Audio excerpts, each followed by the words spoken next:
Ian एक ice hockey खिलाड़ी है जो अपनी गर्लफ्रेंड को मैच के बाद उसके घर छोड़ने जाता है। वो देखता है कि वो इलाका कितना डरावना है और वो जल्दी से वहाँ से चला जाता है। कुछ देर बाद उसे गाड़ी रोकनी पड़ती है क्योंकि सड़क पर एक बॉडी पड़ी हुई दिखाई देती है।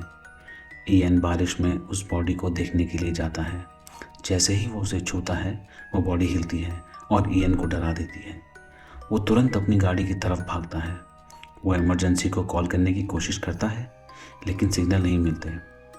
जब वो ऊपर देखता है तो पाता है कि वो बॉडी सड़क से गायब हो चुकी है।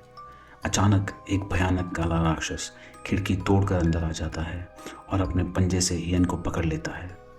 फिर वो उसे रेलवे ट्रैक तक घसीट के लेके जाता है और वहाँ उसे ट्रेन आने तक पकड़ के रखता है। उसी वक्त इयन की नींद खुल जाती है और वो खुद को एक ऑफिस में पाता है। वो थोड़ा उम्र में बड़ा दिखाई दे रहा है अब। फिर फ़ोन बजता है। वो फ़ोन उठाता है लेकिन कोई जवाब नहीं देता। कुछ सेकंड उसे कुछ समझ ही नहीं आता कि क्या हो रहा है। लेकिन जल्द ही उसका बॉस उसे याद दिलाता है कि उसे एक काम कंप्लीट करना है। इयन तुरंत काम पर लौट जाता है। कुछ देर बाद उसकी सहकर्मी जेनी और काम लेकर आती है और कहती है कि उसको ये वीकेंड बहुत भारी पड़ेगा क्योंकि उसके घर वाले उसकी शादी ना होने पर बहुत बहुत नाराज़ हैं। कई घंटे इयन काम करता है और दिन के अंत में वो घर जाने के लिए तैयार हो जाता है। बाहर जाते समय उसे एक आदमी लिफ्ट में दिखाई देता है जो काफ़ी घबराया हुआ मालूम होता है। जब इयन बिल्डिंग से बाहर आता है तो वो देखता है कि लिफ्ट वाला आदमी बीमार पड़ गया है। तभी भीड़ में उसे एक ऐसा आदमी दिखाई देता है जो उसे जाना पहचाना तो लगता है, लेकिन वो समझ नहीं पाता कि उसने उसे कहाँ देखा है। एक पल के लिए इयन को लगता है कि जो बीमार आदमी नीचे पड़ा हुआ है उसे जो दूसरा आदमी जहाँ जहाँ टच कर रहा है वो हिस्सा काली नसों में बदल जा रहा है। लेकिन इयन इसे अपनी कल्पना का खेल समझकर वहाँ से चला जाता है। जब वो घर पहुँचता है तो उसे पड़ोस की इमारत में अजीब से साए दिखाई देते हैं। अगले दिन वो देर से उठता है और बस से काम पर जाता है। रास्ते में उसे पता चलता है कि उसकी घड़ी रुक गई है और बस में उसके पुराने हॉकी टीम के साथी भी वहाँ पे दिखाई देते हैं। जैसे ही वो इयन को देखते हैं वो उतर जाते हैं। इयन उन्हें फॉलो करने की कोशिश करता है लेकिन वे उसे गाली देकर गायब हो जाते हैं। इयन सड़क पर भागते हुए ग्रे से टकरा जाता है जो उसे नाम से जानता है और कहता है उन्हें कहीं सुरक्षित जगह पर जाना चाहिए। एक और आदमी को उसे डरावने अंदाज में घूरते हुए देखने के बाद इयन ग्रे के साथ एक गली में जाने के लिए तैयार हो जाता है। ग्रे उसे बताता है कि उसकी घड़ी रुक गई है, जो इस बात का इशारा है कि वे आ रहे हैं। वो नहीं बताता कि वे कौन हैं, लेकिन कहता है कि वे इयन का पीछा कर रहे हैं और उन्होंने ही उसे एक नई रियलिटी में धकेला है। ग्रे दोनों जिंदगियों के सभी विवरण जानता है और दावा करता है कि वे दोनों ही सच हैं और समझाता है कि अगर इयन फिर से मर जाता है तो उसे फिर किसी और नई जिंदगी में धकेल दिया जाएगा और वे लोग उसे रोज़ मारते रहेंगे। क्लियर जानकारी ना मिलने पर गुस्से में इयन ग्रे को दीवार पर धक्का दे देता है और अचानक ही वहाँ वही काला राक्षस एक बार फिर से आ जाता है और वो ग्रे को अंदर खींच लेता है। इयन तुरंत भाग खड़ा होता है और एक ऐसे आदमी से टकरा जाता है जिसकी आंखों की जगह दो काले छेद होते हैं। लेकिन पलक झपकते ही सब कुछ ठीक हो जाता है। उसका फ़ोन भी काम नहीं कर रहा होता तो वो किसी पब्लिक फ़ोन से कॉल करने की कोशिश करता है, लेकिन केवल डरावनी स्टैटिक की आवाज़ सुनाई देती है। फिर इयन दौड़ता हुआ अपने अपार्टमेंट पहुंच जाता है जहां वो मीडिया को बताता है कि कोई उसे मारने की कोशिश कर रहा है। अचानक वो आवाज़ सुनता है और नीचे देखता है तो एक साया नज़र आता है।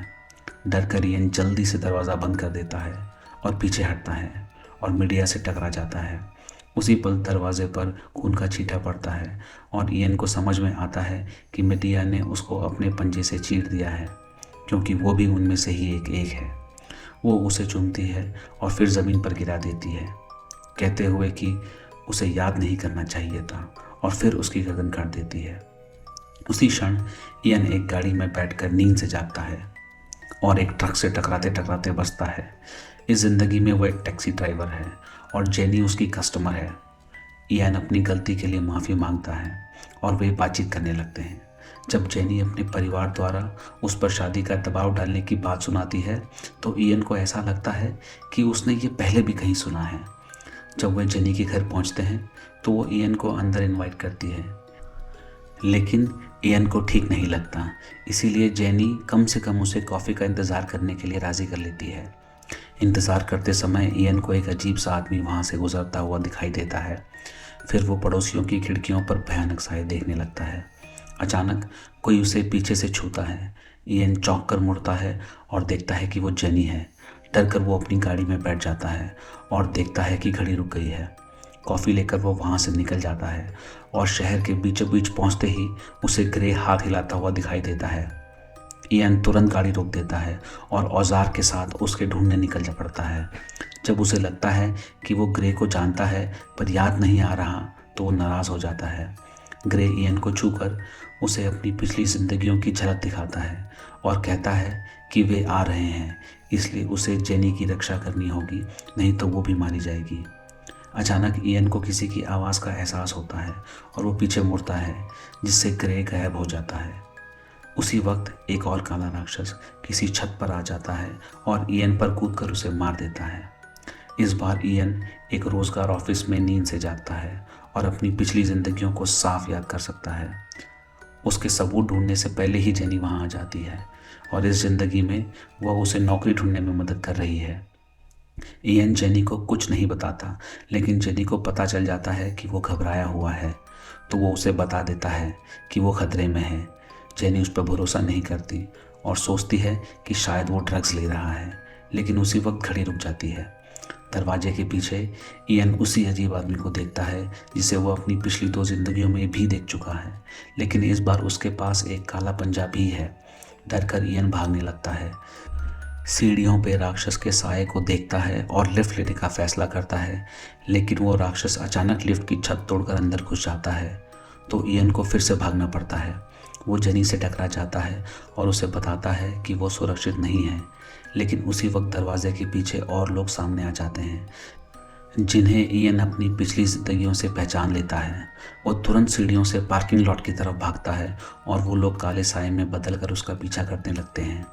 इयन किसी तरह सड़क तक पहुंचता है और पकड़े जाने से पहले वो एक टैक्सी में बैठने में कामयाब हो जाता है। गाड़ी सिर्फ थोड़ी ही दूर जा पाती है कि एक राक्षस उस पर कूदकर उसकी छत को छीनने लगता है। इयन जल्दी से टैक्सी से उतर जाता है और अचानक एक गुजरती हुई गाड़ी से टकरा जाता है। सड़क पर खून से लथपथ होकर वो गिर जाता है और मीडिया और वो 2 लड़के उसके पास आते हैं जो उसे फिर से मार देते हैं। अगली बार जागने पर इयन एक बदहाल अपार्टमेंट में होता है, जहां उसे साफ पता चलता है कि वो इस जिंदगी में एक नशे का आदी है। वहाँ तेज़ गाने बज रहे होते हैं, जिसकी वजह से एक पड़ोसी शिकायत करने आया होता है। जब इयन दरवाज़ा खोलता है तो पता चलता है कि वो जेनी ही है। इयन उसे बात करने की कोशिश करता है, लेकिन वो उसकी कलाई पर इंजेक्शन देखकर इतनी परेशान हो जाती है कि वो वहाँ से चली जाती है। कुछ देर बाद जेनी अपने अपार्टमेंट का दरवाज़ा खोलती है तो इयन को अंदर घुसने की कोशिश करता पाती है। डर कर वो अपनी रक्षा के लिए एक चाकू उठा लेती है, सोचकर कि इयन एक पागल नशेड़ी है। जैसे ही इयन उसे सब कुछ याद दिलाने की कोशिश करता है, वो इंजेक्शन के घाव से खून बहने और चक्कर आने की वजह से ज़मीन पर गिर जाता है। जेनी मदद के लिए दरवाजे की तरफ दौड़ती है, लेकिन इयन तुरंत उसे बंद कर देता है और अपनी पिछली जिंदगियों की बातें करने लगता है और एक राक्षस दरवाजे पर तभी आ जाता है। इयन जेनी को दूर धकेलता है और देखते ही देखते उसकी कलाई पर काली नसें उभरने लगती हैं। उसी समय राक्षस दरवाज़ा तोड़कर अंदर घुस जाता है और दोनों खिड़की से भाग निकलते हैं। वो अपनी रक्षा के लिए कांच का एक टुकड़ा उठा लेता है, लेकिन मीडिया पहले ही पीछे से उसे पकड़ लेती है और उसी कांच को उसके हाथ पर चला देती है। फिर वो इयन को दीवार पर धकेल देती है और उसे मारने ही वाली होती है कि जेनी अपना चाकू उसके कंधे पे मार देती है, जिससे मीडिया थोड़ी देर के लिए ढीली हो जाती है और इयन जेनी के साथ भाग निकलता है। दोनों भागकर मेट्रो स्टेशन पहुंच जाते हैं, जहां जेनी एक भिखारी के कपड़े का टुकड़ा चुराकर इयन के घाव को बांध देती है। वो ये भी स्वीकार करती है कि अब वो उनकी पिछली जिंदगियों को भी याद कर सकती है। उसी वक्त ट्रेन आ जाती है और वो दोनों उसमें सवार हो जाते हैं और अंत तक एक साथ रहने की सहमति देते हैं। अगले स्टेशन पर एक गार्ड भी चढ़ जाता है और कुछ देर उन्हें घूरता रहता है, फिर अगले स्टॉप पर उतर जाता है। वहाँ वो मिडिया और उसके दोनों आदमियों से मिलता है और उन्हें जानकारी दे देता है। कुछ स्टेशन बाद जेनी सो जाती है और ईएन पीछे मुड़कर ग्रे को अपने बगल में बैठा पाता है। ग्रे बहुत बीमार लग रहा है और ईएन अंत में समझ जाता है कि ग्रे भी उन्हीं प्राणियों में से एक है। उन्हें हार्वेस्टर्स कहा जाता है और वे लोगों के भय पर जीवित रहते हैं। जब अगले स्टेशन पर एक बूढ़ा आदमी ट्रेन में सवार होता है तो ग्रे अपना राक्षस रूप धारण करके उसे डराता है और उसके भय पर जीवित रहता है, जबकि वो आदमी भाग खड़ा होता है। ऐसा करने से ग्रे फिर से स्वस्थ दिखने लगता है और वो समझाता है कि इंसानों के भय पर जीवित रहना एडिक्टिव हो जाता है। कुछ हार्वेस्टर्स ने इसके लिए मारकाट शुरू कर दी थी, इसीलिए वे पैरासाइट से अब शिकारी बन गए हैं। वे ईएन का पीछा इसलिए कर रहे हैं क्योंकि उसने उन्हें नुकसान पहुंचाया है और वे नहीं चाहते कि वो याद करे कि उन्हें कैसे हराया जा सकता है, नहीं तो उनकी पूरी नस्ल का अंत हो जाएगा।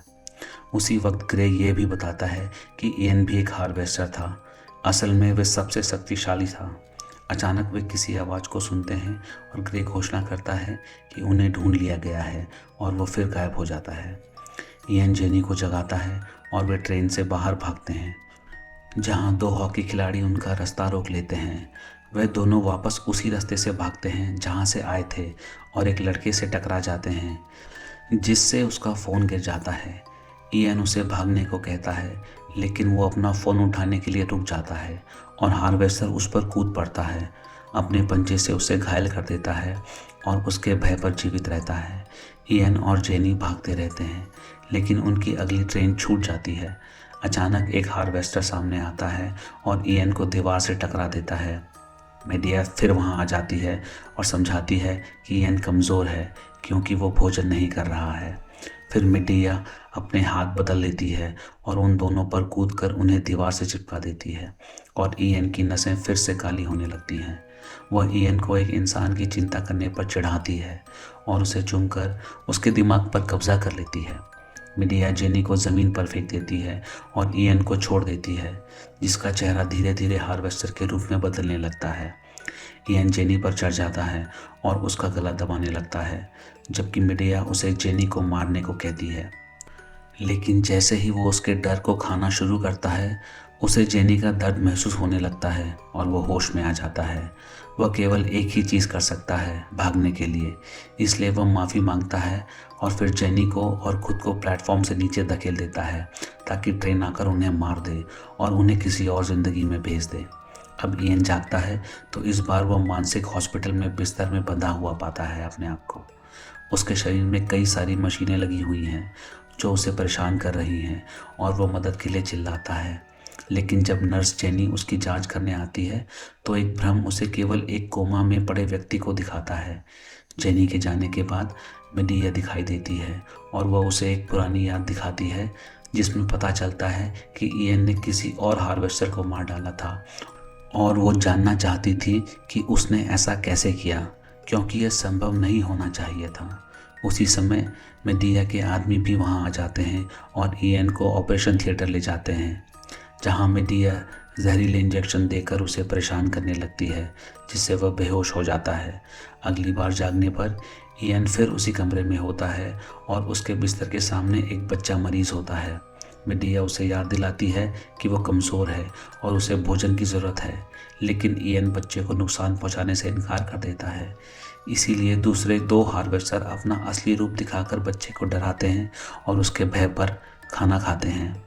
बच्चा चिल्लाता है और डॉक्टर तथा नर्सें उसकी जांच करने आते हैं, लेकिन वे असल में क्या हो रहा है ये नहीं देख सकते। ईएन फिर से बेहोश हो जाता है और बाद में जागता है तो जेनी को उसे साहस बंधाते हुए पाता है।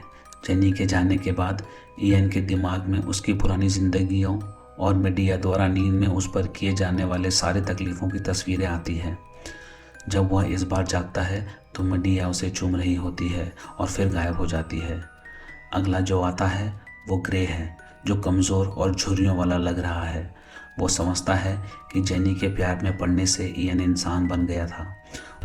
उस लड़की का प्यार ही उसे दूसरे हार्वेस्टर को मारने के लिए शक्तिशाली बनाता है और उसे जेनी की रक्षा के लिए बचे रहना है, क्योंकि वह उसे बेहतर इंसान बनाती है। ग्रे भी एक इंसान से प्यार करता था और उसके प्यार में उसने एक नई ज़िंदगी मिली थी, लेकिन हार्वेस्टर ने उसे ढूंढ निकाला और मार डाला। क्योंकि ईएन इंसानों का भोजन नहीं करना चाहता, ग्रे खुद को पेश करता है क्योंकि उसका बहुत टाइम नहीं बचा। ईएन उसका ऑफर स्वीकार करता है और ग्रे का भोजन करता है, जिससे उसके सारे घाव तुरंत भर जाते हैं। बाद में जब मीडिया के आदमी ईएन की जांच करने जाते हैं तो कमरा खाली पाते हैं। एक हार्वेस्टर दृश्य की जांच करने में व्यस्त होता है और अचानक पर्दे के पीछे से एक राक्षस उस पर अटैक करता है, जिससे वो मर जाता है। यह ईएन होता है, जिसकी शक्तियाँ मुक्त हो गई हैं। जब दूसरा भागने की कोशिश करता है तो ईएन उस पर कूदकर उसे भी मार देता है। इधर जेनी हॉस्पिटल में काम करती रहती है। उसे पता नहीं होता कि छायाएं उसका पीछा कर रही हैं। जल्द ही ईएन भी उसका पीछा करने लगता है और जब भी कोई हार्वेस्टर जेनी पर हमला करता है, ईएन उसे पहले ही मार देता है। कुछ हार्वेस्टर छिपकर जेनी पर हमला करने की कोशिश करते हैं, लेकिन ईएन आ जाता है और उसे भागने को कहता है। फिर वह प्यार की शक्ति से अपने दुश्मनों को कुछ ही झटके में आसानी से मार डालता है। बाद में ईएन जेनी को ढूंढता है, लेकिन पाता है कि मीडिया ने उसे पकड़ लिया है। जब ईएन उस पर हमला करता है तो मीडिया जेनी को धकेल देती है और ईएन को मारती है, जिससे वह फिर से इंसान बन जाता है। वह उसको ईएन की सारी लाइफ दोबारा दिखाती है। उसके बाद वे दोबारा हॉस्पिटल लौटते हैं और मीडिया फिर से जेनी को पकड़ लेती है, उसे ढाल के रूप में इस्तेमाल करती है। ईएन को एहसास होता है कि मीडिया को हमेशा के लिए रोकने के लिए केवल एक ही चीज़ करनी होगी, और वह अपने हथियार से जेनी को मार देता है, जो मीडिया को भी मार देता है। जब मीडिया ख़त्म होती है तो ईएन याद करता है कि ग्रे ने कहा था कि प्यार मिलने से उसे नया जीवन मिला था। इस ज्ञान के साथ ईएन जेनी को कहता है कि वह उसे प्यार करता है और अपनी भावनाओं की शक्ति से उसके घाव भर देता है, और इस बार ईएन अपना हॉकी मैच जीत सकता है। जेनी उसे बधाई देने आती है और ईएन उसे खुद को इंसान बनाने के लिए धन्यवाद देता है, लेकिन जेनी समझ नहीं पाती क्योंकि उसे कुछ भी याद नहीं। उसी समय ईएन उस रहस्यमय आदमी को देखता है और एक सुनसान गलियारा में उसके पीछे जाता है, जहां वो आदमी एक हार्वेस्टर होने का खुलासा करता है। ईएन तुरंत अपने पंजे निकाल लेता है और लड़ने के लिए तैयार हो जाता है। अगर आपको वीडियो पसंद आई हो तो प्लीज़ सपोर्ट करें भाई को लाइक और सब्सक्राइब करके। Thank you.